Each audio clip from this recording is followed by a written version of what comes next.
Shabbat Shalom and greetings to you all. Now, Alan had a great birthday, and it was my dear friend Rabbi Barry's birthday. He always goes home to celebrate. Coming up next week will be Baruch's birthday, and he's always had a special place in the hearts of all who know him. This week was another kind of notice of an anniversary. It was a dark anniversary. It was the anniversary of Kristallnacht, the 84th anniversary of the Night of Broken Glass, a government-sanctioned pogrom conducted on Jews on November 9th, 1938, as the Germans smashed synagogues, Jewish businesses throughout the Reich. I fear too many people today forget the horrors and inhumanity of man to man. Too many people preach and practices. Don't let them tell you what you want to be. Too many people holding back. This is crazy, maybe it's not like me. Too many are turning a blind eye, my friends. Wake up, look around. There was also Remembrance Day in Canada and the former British Empire, Veterans Day in the good old US of A. Honor the veterans, those who fought for freedom and democracy. Not what you see now, but what was truly the rights to say and think and be and engage in dialogue. We have fought censorship to the point where now we invite it. But once freedom is gone, it does not come back so fast. Over the years, too many lives have been lost, as there have been too many wars. Too many. And certainly some of the longest, bloodiest, and most brutal have been in the name of God. Perhaps more than any other purpose. Entire civilizations have been wiped out in His name. In last week's, and this week's, and in future readings, we see hints of some of these ancient wars in the name of God. In fact, while not included in the official biblical canon, there was a book of the Wars of the Lord, Sefer Melchamiot Adonai, mentioned only once, in Numbers, which described the many of the Lord's battles.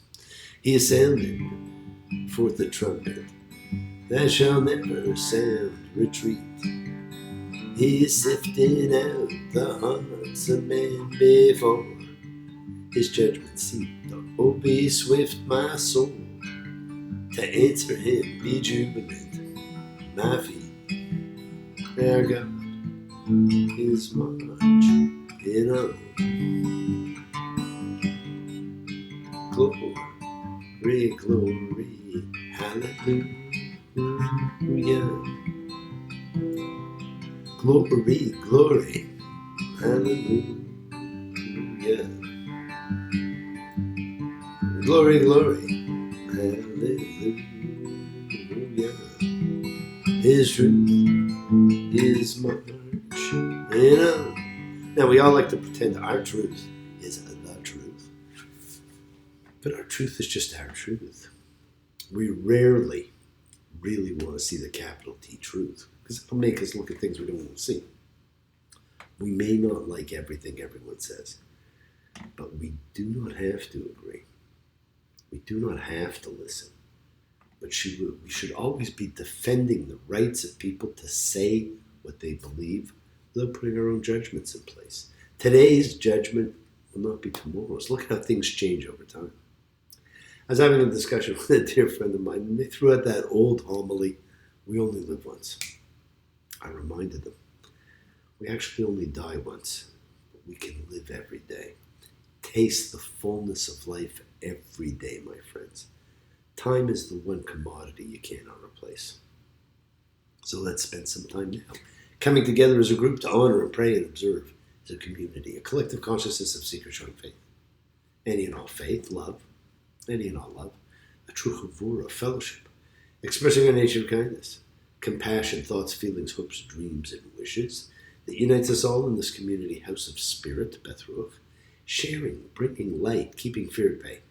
And even though together we are individual in our approach, each connecting in his or her or their own way. So once again, please do go ahead, invite everybody, physically, digitally, psychically, emotionally, spiritually, any way at all to gather and share. From Psalm 133, the Hine B'Tov, come together. Hine B'Tov.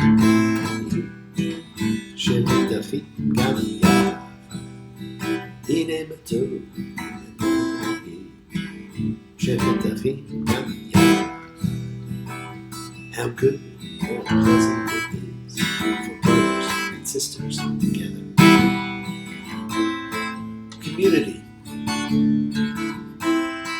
Community. Community. Together. We support each other in this community. So let's all spread love, goodwill, fellowship to the world. Remember, friends, this is you setting aside just a little bit of sacred time in your own sacred space to honor and converse with whoever, whatever you happen to believe in, because we all believe in something. It's a part of your Kavanah. Your intention that you put out to the universe, it's your goodwill. Goodwill and intention are the roots of what you control, of what you can correct. Your intention sets in motion everything that occurs in your lives, my friends. Let's take some time now. Let's use that intention. Let's send some of that goodwill, some light, some healing out to everyone you know that needs it. Healing and renewal for everyone. It just flows through space, finding those in need. So send it out. For those you know, for the souls and spirits of everybody you love. Think of whoever that needs healing and renewal and love or just plain goodwill. Focus on them. Call their names. It's not just for people. It's for our pets. It's for the earth. It is the healing of the world. The tikkun olam. It's part of our spiritual genetic makeup. We have to help heal the world. Remember, it's not something we ever complete. It's an ongoing task to be dealt with in a lifetime. It's for every lifetime. We must each do our part. Each must do what we can to improve and change our own little corner of the world. As we change ourselves, change the conditions of life. Part of that healing of the world is always some thoughts and energy for health and renewal and goodwill for everybody. They don't have to be sick. For those in our hearts and our minds, let's all send energy out for the people in need everywhere. Special thoughts and prayers for those undergoing surgery or special care. We pray for those who need prayer. We don't have to know them. We want health, recovery, goodwill, good life for everybody around us. For Joni and Fern, for Pam and Doria, for Sandra and Shelley and Gloria, for H and K, Snooposaurus, for Vi and Kathy, for all those suffering, all those in need. Let's not forget to include those familiars of our lives, all of our sacred animal friends everywhere, for everyone you know in need, for the whole world, and for the bee. Friends, it is the kindness, healing wishes, goodwill, and love we all send out. It just circles the world finding those in need. So thank you, each of you, for all you do, for all you care. Pardon me.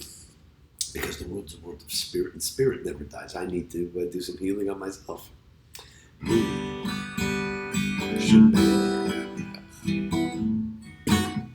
Never tell you, Makor HaBracha.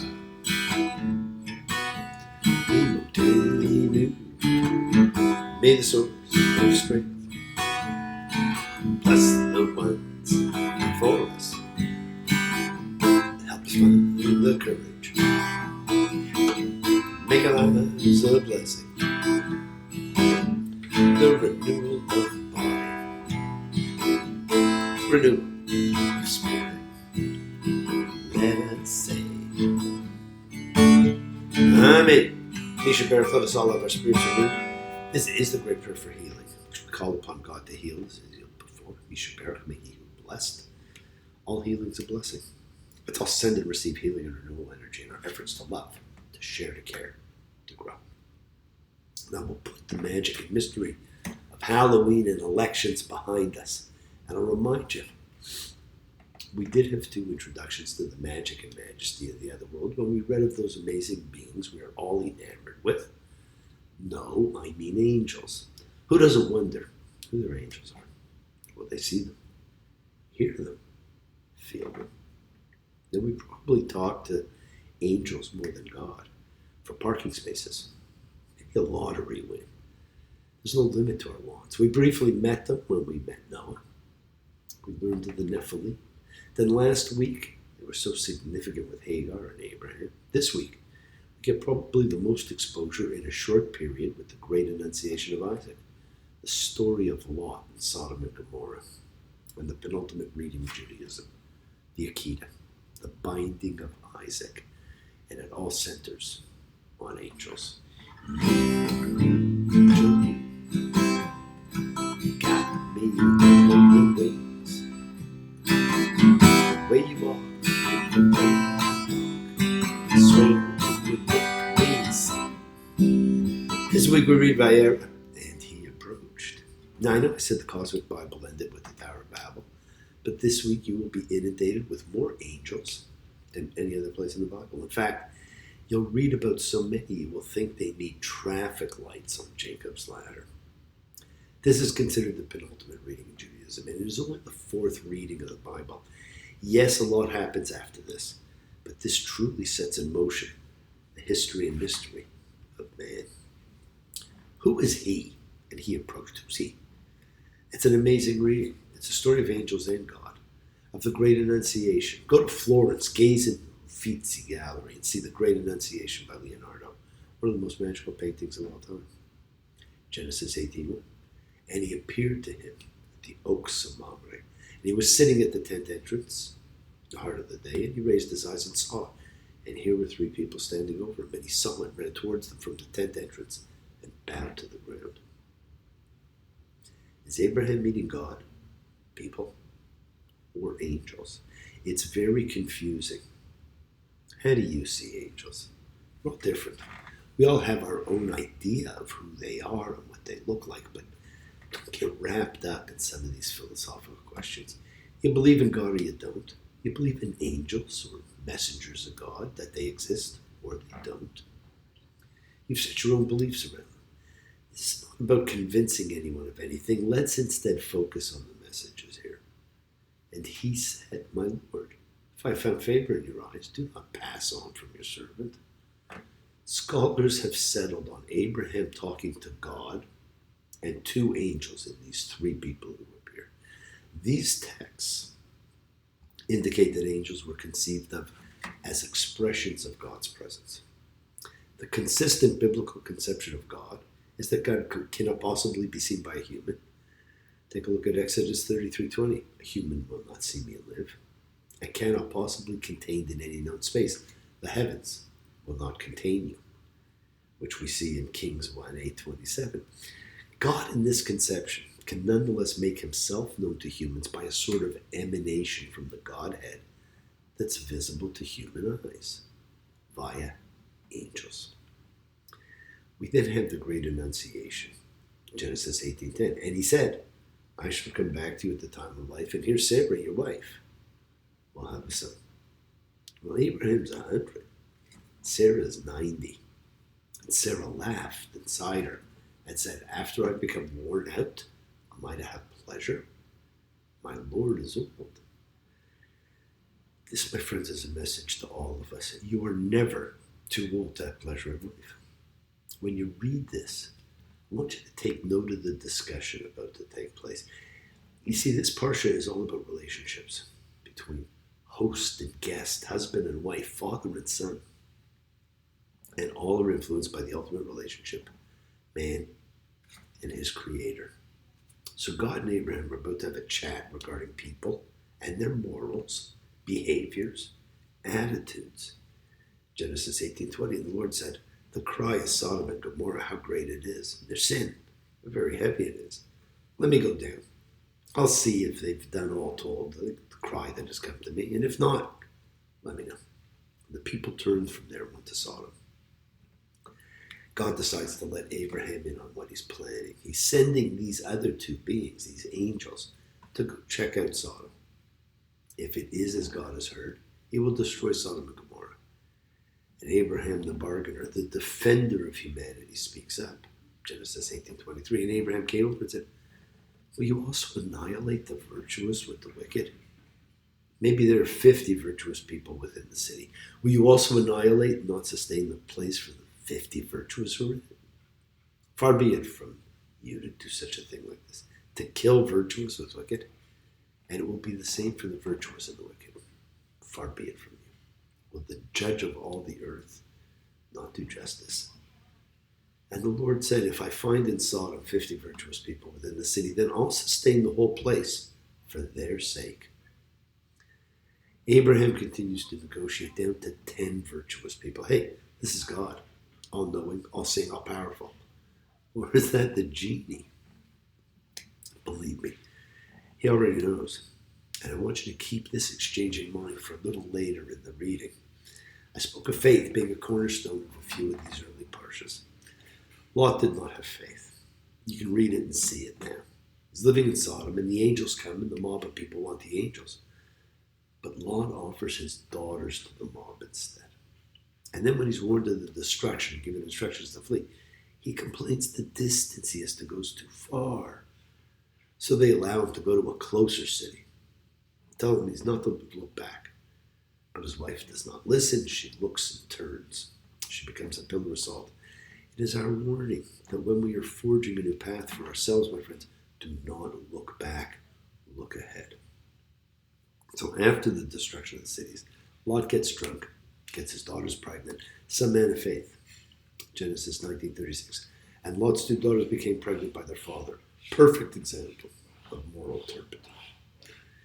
Then the miracle birth occurs. Genesis 21:2. And Sarah became pregnant and gave birth to a son for Abraham in his old age at the appointed time that God had spoken.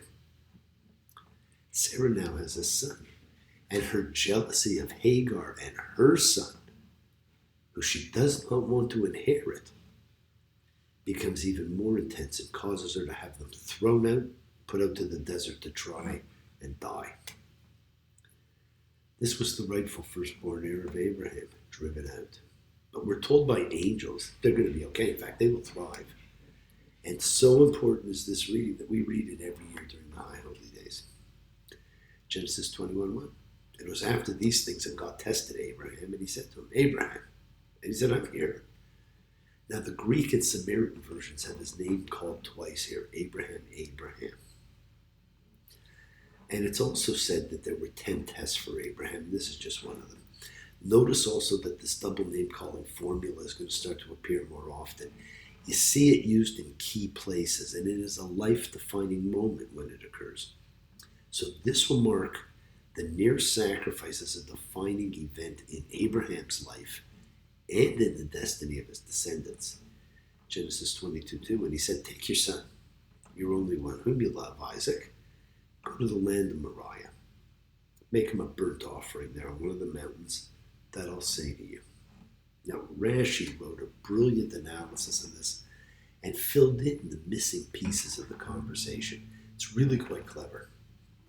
And it is a parallel to the Lech Lecha, pack and go to a place I'll tell you. He's only got one son now. The other was sent off to die in the desert. So Abraham has to give up the only child he has and probably ever will have. So what does Abraham do? The man who bargained with God over strangers in Sodom, nothing. He meekly obeys. God said to Abraham, give me a son. Apes is made, he must be putting me on. God says no. Abe says what? God said you can do what you want, Abe, but next time you see me coming, you better run. Abe says when you want this killing done. God says it on the highway, 61. Genesis 22:3. And Abraham got up early in the morning, harnessed his ass, took his two boys with him, and Isaac, his son. He cut the wood for the burnt offering, and he got up and went to the place that God had said to him. He says nothing. He fought for strangers, but not for his son, his only son. He binds him and is ready to kill him. Genesis 22:10. And Abraham put out his hand and took the knife to slaughter his son. And an angel of the Lord called to him from the skies and said, Abraham, Abraham. And he said, I'm here. And don't put your hand out toward the boy. Don't do anything to him. Then in Genesis 22:19, after the sacrifice, Abraham went back to his boys, and they got up and went together to Beersheba. And Abraham lived in Beersheba. Now the age-old question became, where's Isaac? Only Abraham is ever mentioned returning. It's not talked about. But following the Akedah, Isaac and Abraham are never quoted as speaking to each other again. Abraham began the journey we're all on when told to go. Now he's told again, go, where I'll show you. Now there's a big difference between being told and ultimately being shown. In the former, you know where, and in the latter, you do know it. You were blind, but you were being shown. As I said last week, I did that journey. I stood there. I saw what Abraham saw. It's quite powerful to stand where you are reading about an event occurring Makes it a little more real. So yes, my friends, the world is sacred. So is everything in it. Express your gratitude, light a candle, make a wish. Celebrate your life and the lives of those you love. Share your feelings with them. Live free, be free, honor your freedom, be well, be happy, be blessed. Share and honor the light, and all who live in the light and continue to shine. Continue to send everybody, goodwill and love. Pray for peace and freedom for everyone, and end to terror and hatred. Remember, friends, we are a community. We learn together, we celebrate each other, we love each other, we share this ride together, men and women equally. Let's all send out love, not fear. Send out peace, harmony, goodwill, and healing to all who need it. Please do. Learn to forgive and learn to love. Open your hearts. Honor the relationships of your life. Tell those you love that you love them. Take advantage of the time you have and enjoy the journey. Now, bless you all. Have a fantastic week. A week of love and light. A week of peace. A week of miracles. Examine your intentions. Use them to imprint your will on the universe, because we set in motion all that happens in our lives. It's our intention, our capital, our cause, our effect. Everything is linked. You always have time to forgive and be forgiven. You have the knowledge of what's good and bad. So acknowledge what you've done wrong to yourself, to God, and to any person you've wronged, and ask forgiveness, but always do so with sincerity, accountability, and vulnerability. Forgive those who've hurt you as you learn to be forgiving and compassionate, because the secret of forgiveness, compassion, and peace is in acceptance. Can you accept yourself, other people in the world as they are? Can you accept life as it is without trying to control it? If you do, you can experience the peace that acceptance brings. So do not stop your journey. Do not stop moving towards your promised land, your home. Keep on dreaming. Keep on being, keep sharing, keep shining, keep teaching. Keep spreading joy and goodwill. Do not follow fear, follow love. It's always in front of you. Remember to have faith, an unwavering adherence to principle, just as I have faith in the principle of love and of all of you. Act with purity of heart and mind.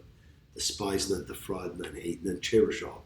Honor every child of God, every creature of the earth. May all people know peace in this year. May you nurture kindness and love everywhere. Work to be present in the body. Expand the heart, quiet the mind, because the deepest source of real power lies in consciousness and the ability to be mindful, aware, present in all of life's circumstances. Make the most of your time in this life. Continue to touch and transform lives around you, because you're never alone. You're forever blessed and have the ability to bring blessings to everybody you meet. Health, love, and renewal to everybody you come across. Your words are your power to transform. We're all part of a greater whole.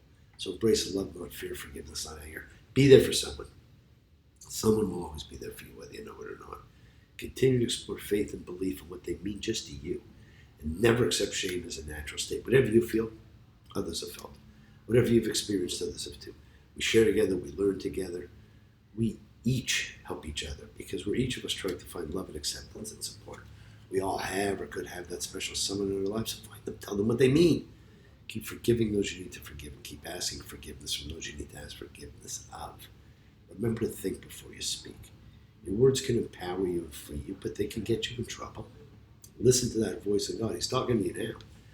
Remember, this week you're reading about the most haunting relationship of all, that of father and son, a relationship immortalized in literature, film, opera, life. And we're just at the beginning, and it continues. How can I try to explain? When I do, he turns away. Again, it's always been the same old story. From the moment I could talk, I was ordered to listen. Now there's a way, and I know I have to go away. I know I have to go.